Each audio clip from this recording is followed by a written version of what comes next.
All right, everybody, it is Tuesday. That means it is time for Power Rankings. Week 7 Power Rankings. We took the week off last week. That means there's going to be a lot of movement in this week's Power Rankings, man. This one was tough. I'm not going to lie. You have your teams at the bottom who are for sure at the bottom. You have your teams at the top who are for sure at the top.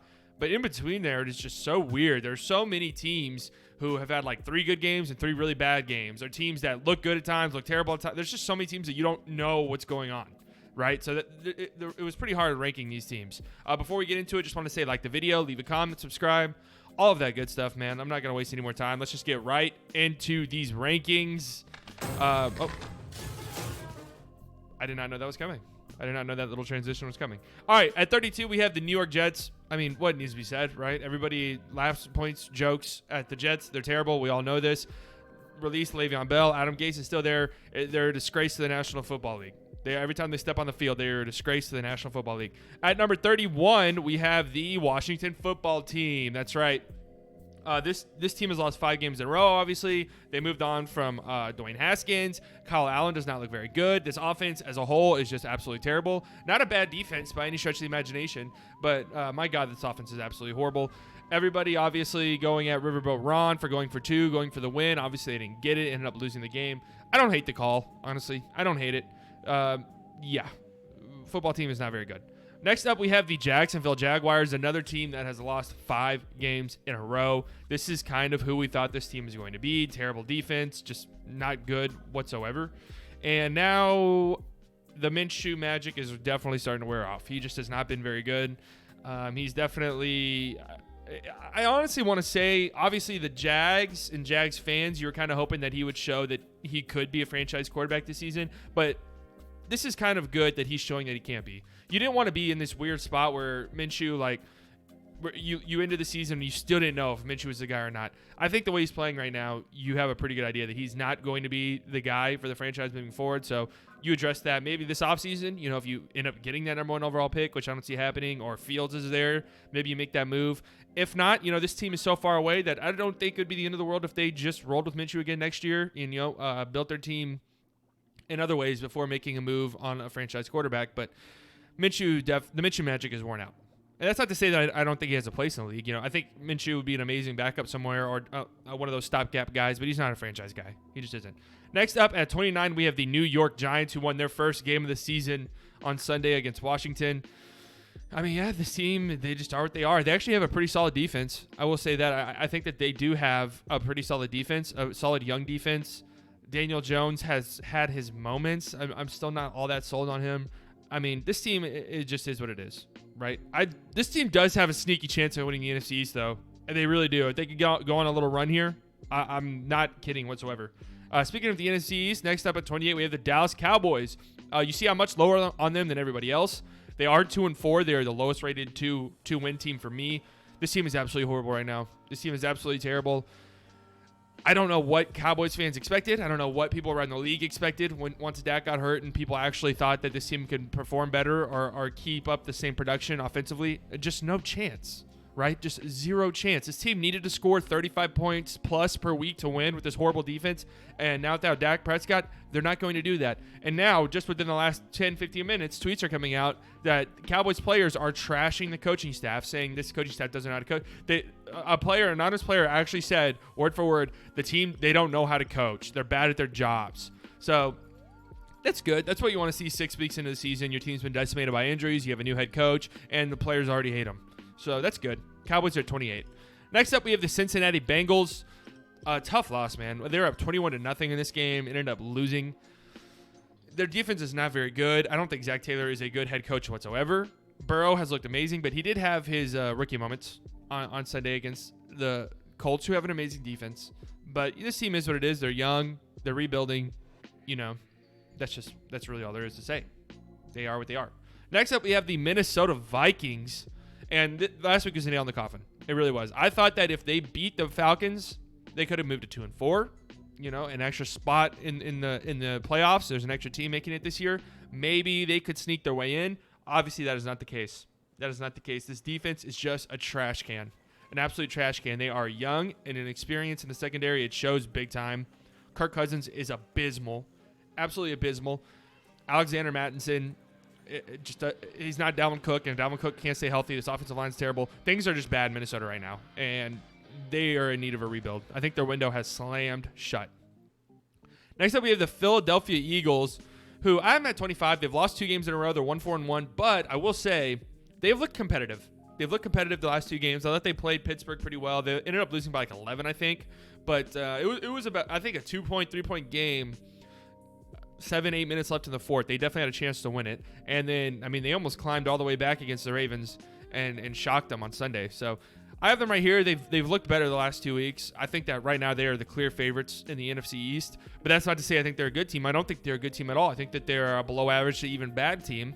But Carson Wentz has been better as of late. I still don't get why he gets treated like this. I saw somebody on Twitter tweet that Carson Wentz should have had 4 touchdown passes against the Ravens. The last quarterback to do that was Patrick Mahomes. It's like I've never seen somebody compare made-up stats to someone's actual stats. I've never seen that. I don't get why Carson Wentz gets this treatment, but it is what it is. He has looked better the last 2 weeks, so I will say that. But the Eagles are still not a good team, and I do think they make the playoffs because the NFC East is that trash.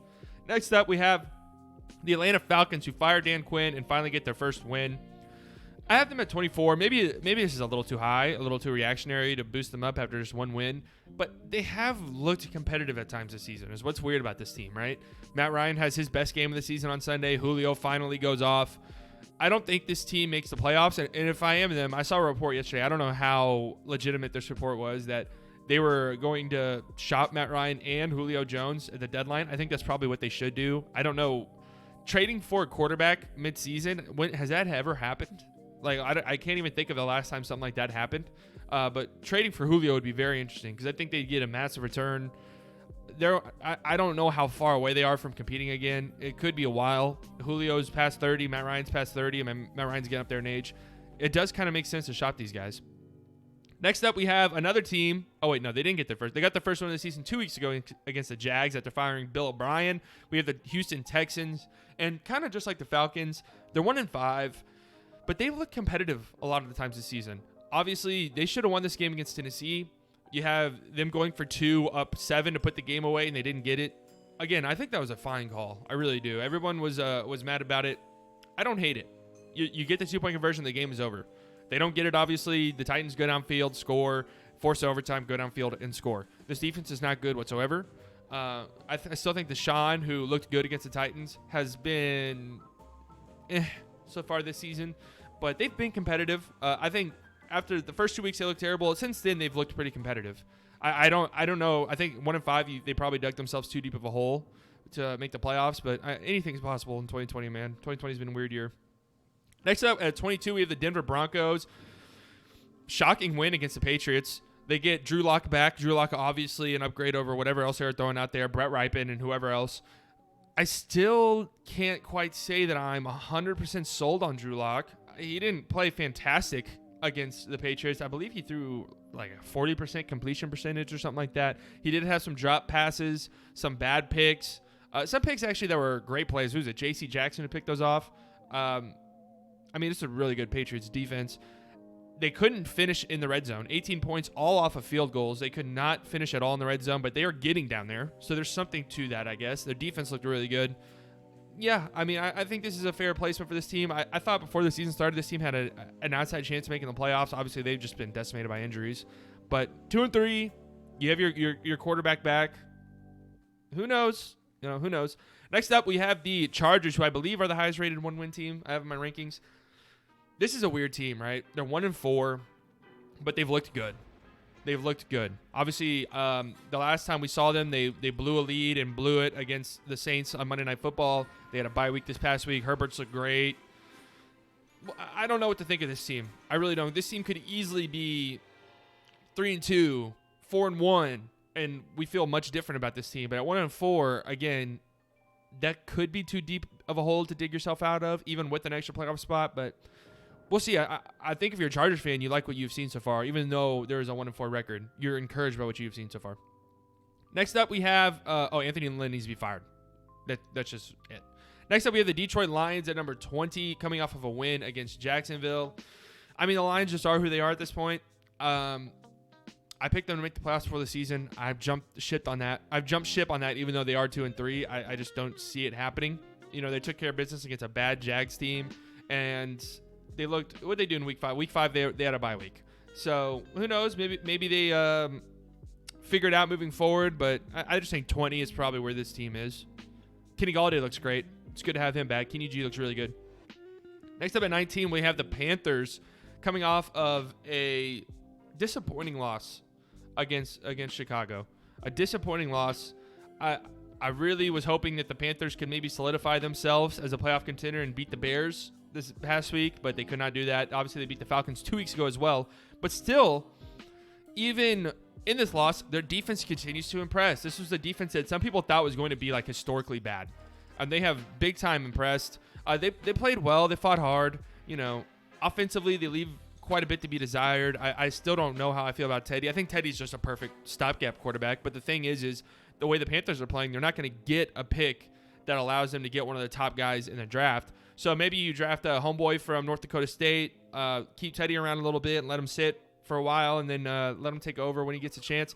I don't know. I don't know what this team does moving forward, but I do know one thing. They're playing hard. Matt Rhule looks like a really good coach.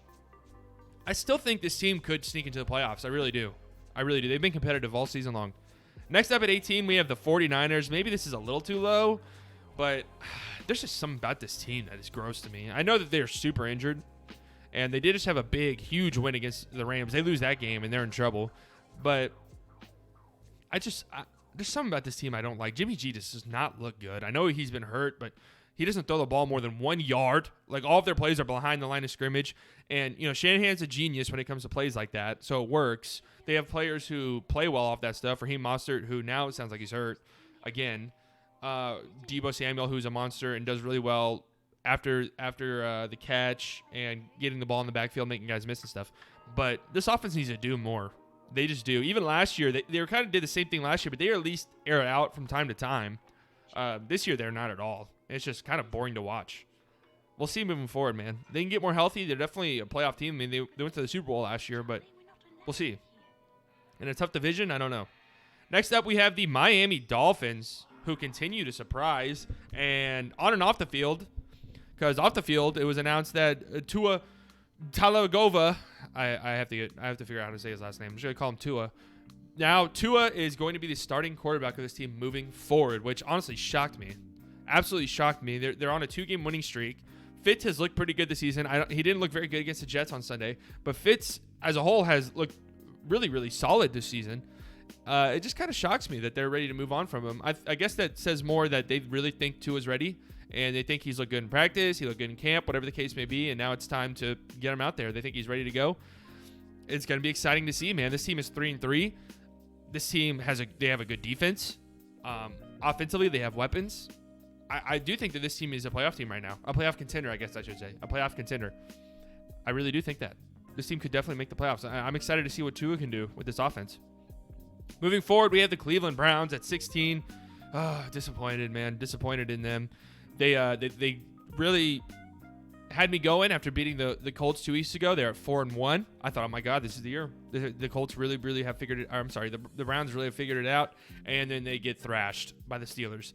And being 4-2 with 2 losses, both of your losses being to the Steelers and the Ravens, 2 of the top teams in the NFL, that's nothing to be disappointed in. That's nothing to hang your head about. But it's just the way that they've lost both of those games. They got destroyed by the Ravens. They got destroyed by the Steelers. They weren't competitive whatsoever. And obviously, if you want to be a playoff team, if you want to do anything in the playoffs, those are games you have to compete in. Those are teams you're going to have to beat. So that makes me a little concerned about this team. Baker has been bad. He's just, let's give him some more time. I know that this is his 4th offensive coordinator now in 3 seasons. But my God, man, he has just not been very good, and I don't know what it is. They're obviously at their best when he's not running the offense.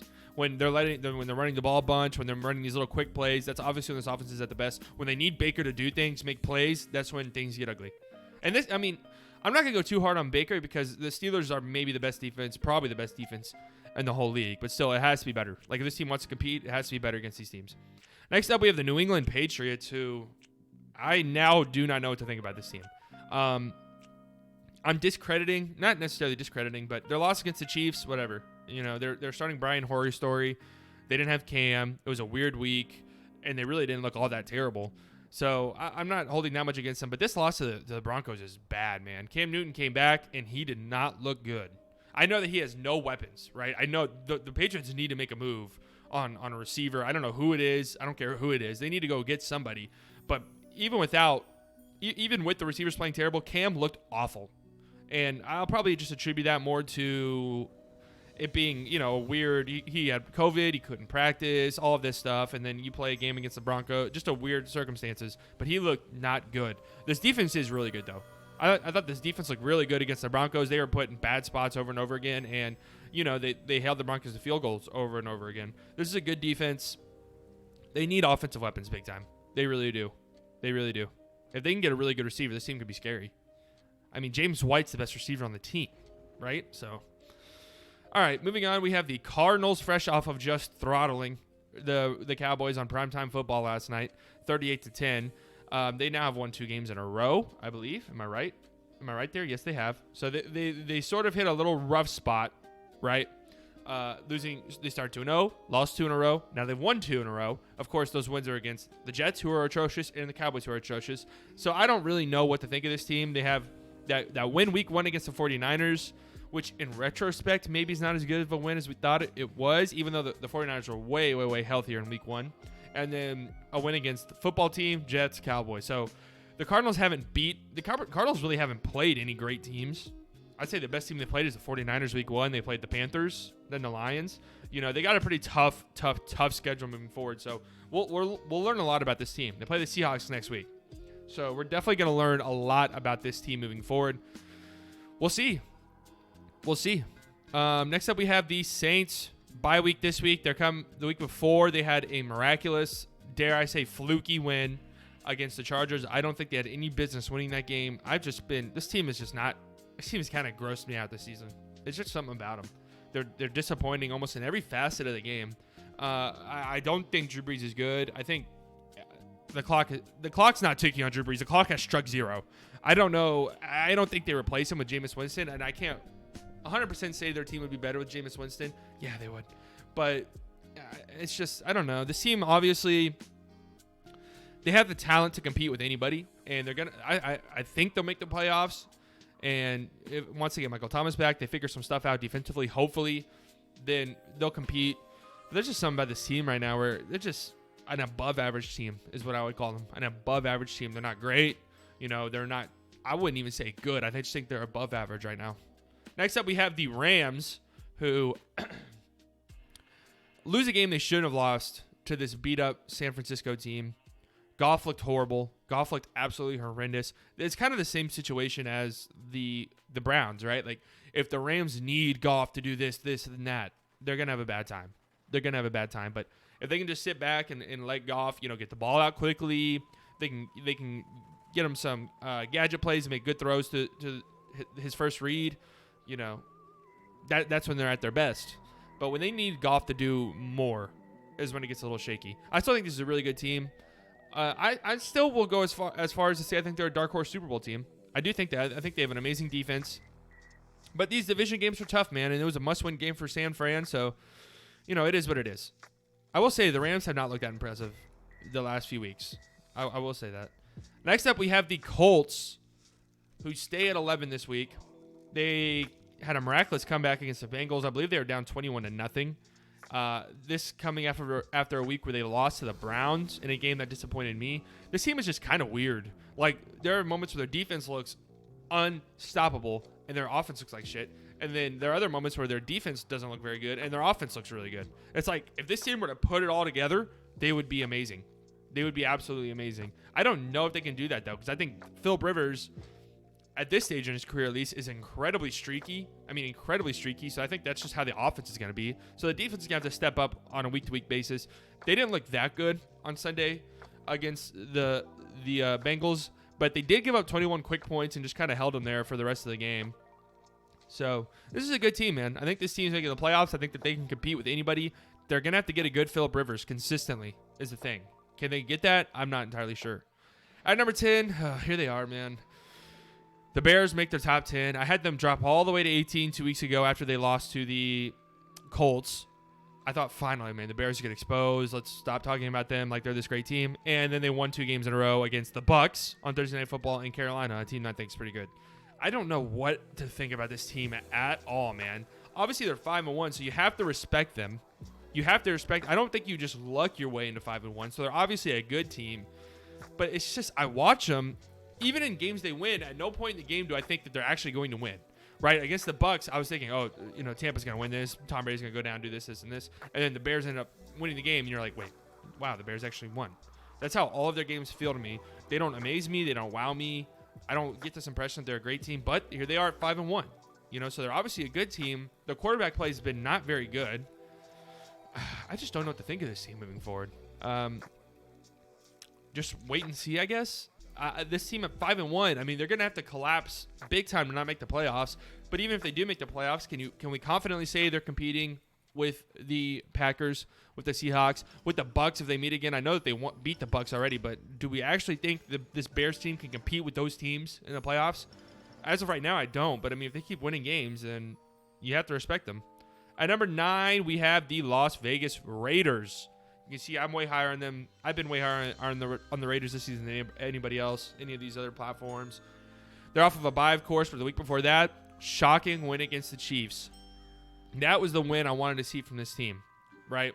I've been saying this is a team that will play anybody close, but it's nice to see them get one of these games, especially against the Chiefs, and they look really good in doing so. Derek Carr has looked amazing so far this season. Defensively, against the Chiefs, it started off bad, but they really, really picked it up and just completely dominated the end of that game. Completely dominated that. And they can get defensive performances like that consistently. This is one of the better teams in the league, legitimately. Henry Ruggs completely opens up the field for this team. I know his stats might not be the best, but his impact on the game is definitely felt. Derek Carr's looked amazing, like I said. This team is good. This team is legitimately good, and I really like this Raiders team. Hopefully they can get it all. Hopefully they can piece it all together and be a little bit more consistent. That would be nice to see. Next up at number 8, we have the Bills, who have lost 2 games in a row now. They looked a little bit rough on yesterday against the Chiefs. It was a weird game. I mean, they've lost 2 in a row, but it's been to the Bills or the Titans and the Chiefs, 2 of the best teams in the NFL, and both they got blown out by the Titans. The Chiefs game, I get the scores kind of close, but it kind of felt like the Chiefs dominated the game. This Bills defense is not good, man. I know this is the defense is what the Bills organization as a whole has, hung their hat on for years, but the defense this year is just underwhelming as hell. They're just not very good, man. They cannot stop the run to save their lives. They cannot stop it. Clyde Edwards-Helaire was getting whatever he wanted on the ground. Derrick Henry got whatever he wanted on the ground 2 weeks ago. Josh Allen looked bad yesterday. I still think this is one of the better teams in the NFL, but they need to figure some stuff out. The MVP level, Josh Allen looks like it's fading away, so their defense has to pick it up. I think most of us kind of expected that this offense would fall off a little tiny bit, or at least regress to the mean a little bit. This defense has to get it going. Absolutely. If the Bills want to do anything this year, this defense has to get it going. Next up, we have the Ravens, who dropped despite winning 2 games in a row. There's just something about this team I don't like, really. They look, I don't want to say like they're going through the motions, but they look sort of sluggish. I don't know. They look like a team that's kind of trying to figure out what's going on the fly. And they're good enough to win those games, though, while they're doing it, is the thing. But Lamar really has not been very good. And I saw somebody say this, and it makes perfect sense. It feels like the Ravens are trying to build an offense built around Lamar's weaknesses, right? It's like they bought into all of this talk that Lamar needs to throw the ball, So they're trying to throw the ball a bunch, and it's just not working. They don't have the pieces to do it. They don't have the receivers to do it. And on top of that, I know people hate hearing this, but Lamar's just not as good of a passer. He just isn't. It feels like he's getting into this habit of dropping back really far, of trying to make these crazy throws. Again, it's not like he doesn't really have the receiving talent to throw the ball like that. He just doesn't. Hollywood Brown is good, but he's more of like an open the top off the defense type of guy, right? And outside of that, what do they have? Willie Snead. Of course they have Mark Andrews, but I'm talking receivers wise. Duvernay. I mean, I feel like I barely see him. I don't know. The Ravens are still one of the premier teams in the NFL for sure, but I don't know if they're the world beaters that they kind of look like they were going to be earlier on in the season. Next up, we have, this might be a little unpopular, maybe a little high, putting the Bucs above the Ravens, but I love this Bucs team. I do. I love them going. I don't want to say I love them going into the season. I wasn't as high on them going into the season as most people actually, but I love this defense. That was the thing. I love this defense. I wasn't sold that Tom Brady and Gronk are going to come in and just turn this offense around immediately overnight. But Tom Brady looked good on Sunday against the Pack. This team just looked really good against the Packers. Like they looked like they had it all figured out. The defense looked amazing. Aaron Rodgers was completely uncomfortable all game long. This pass rush, man, they will get to you. They will get to you big time. And the secondary has picked it up. Jamil Dean, I mean, what a crazy trajectory he's had, right? Ever since he came in last year against the Seahawks that one week and got bullied all game long and looked horrendous, he's now become one of the better coverage corners in the NFL. And they have good safeties. Antoine Winfield's really good. They obviously have amazing linebacker core. It's just a really, really well-built defense. And they can 1,000,000% compete with anybody. Anybody. Next up, we have the team that they throttled in Green Bay. Now, I know people might not like that Green Bay's ahead of Tampa, but I don't. It was one of those games, right, where Green Bay got beat so bad that you almost just have to be like, all right, just move on from that game. I don't know how much you could take away from that big of a blowout, right? That's not who I think this Packers team is. Obviously, you got Aaron Rodgers' worst game in a long time. They couldn't get Aaron Jones going. Devontae Adams looked like he was about to go nuts in the first couple minutes of the game, and then he kind of just stopped producing. It's just, I don't know. I still think this Packers team is really, really good. They might be the best team in the NFC. They probably are the best team in the NFC, so I'm not going to go too hard on them for that embarrassing loss. But maybe it was an eye-opener. We'll see moving forward. I'm not worried about it. Next up, we have the Kansas City Chiefs coming off of an impressive win against the Bills. They do fall, though. Remember, the last time we did these power rankings was 2 weeks ago. I had them at number 1. That loss to the Raiders is going to have to drop them a little bit. I do think they looked impressive against the Bills. Obviously, they go out and get Le'Veon Bell. So that's going to be interesting to see how that works out because Clyde Edwards-Helaire looked really good yesterday. It was kind of the first game where he finally was getting going. Now you add Le'Veon Bell into that mix. Another weapon for this offense. I love what I think it was Andy Reid. I don't know if it was Andy Reid or their GM. I love what they said whenever they're asked about, why you go after Le'Veon Bell when you have Clyde Edwards-Helaire. Basically said, when a good player's available, we're just going to take him. I love that. I love that mindset. I love that line of thinking. Just go out and get good players who are readily available and cheap. Sure, let's go get them. So the Chiefs are the Chiefs, right? They're amazingly good. Next up, we have and also the Chiefs dropping. Obviously, they lost to the Raiders, but I have to respect the 3 undefeated teams. That has a lot to do with that. I have to respect the 3 undefeated teams. Next up, we have the Tennessee Titans at number 3. I'm a full-fledged believer in Derrick Henry. I think he's the best running back in the NFL just because, when was the last time you've seen a workhorse like Derrick Henry? Somebody who legitimately could carry a team as a running back. It's been a really long time. But beyond that, I legitimately think Ryan Tannehill is maybe second or third in the MVP race right now. He has been absolutely amazing. Absolutely amazing. This offense is really good. Their defense needs to get better. I will say that. But this is a scary team for sure. They haven't lost yet, and they've beaten good teams. It's not like they're out here just picking on the bottom feeders. Well, actually, I'm looking at it. Broncos, Jags, Vikings, Bills, Texans. The Bills are good. The Texans are better than the record. Vikings, Jags, Broncos, yeah, okay.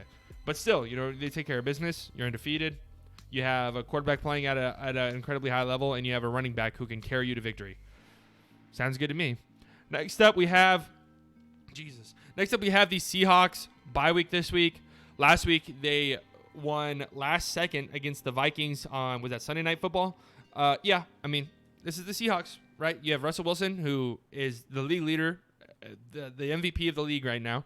And their defense obviously leaves a lot to be desired. But when you have somebody like Russell Wilson, somebody like DK Metcalf, somebody like Tyler Lockett, Chris Carson, when you have the offense that they have, you can compete. It's not like their defense is as bad as the Cowboys, though, right? They have a bad defense, maybe a bottom 5 defense, but their offense is good enough to carry them, whereas the Cowboys' defense is so atrociously bad that the offense cannot. There's only so much the offense can do. But the Seahawks defense, I think they're opportunistic enough. How about that? Well, they'll force sacks, fumbles, picks, and that'll greatly help out the offense. So moving forward now to the number 1 spot, we have the Pittsburgh Steelers. Pittsburgh, number 1, I think they have the best defense in the NFL. I saw a stat that they've had 3 sacks and a pick in every single game so far. Crazy. This defense just is terrifying. Big Ben looks amazing. Juju looks good. James Conner has looked good as well. And this is the best team in football right now. I think you have to give them that title. It's the best team in football right now. They're 5-0. I mean, and they've taken care of business too, is a thing. You know, they haven't had too many close, ugly games. You know, they've gone out there and they've taken care of business. So there you go. Steelers number 1. Those are my rankings. If you guys enjoyed it, I still wasn't expecting that. If you guys enjoyed, please like the video, subscribe to the channel, leave a comment, all of that good stuff. Let me know where I was wrong. Let me know why your favorite team is too low, why your least favorite team is too high. All of that good stuff. Okay, yeah, bye.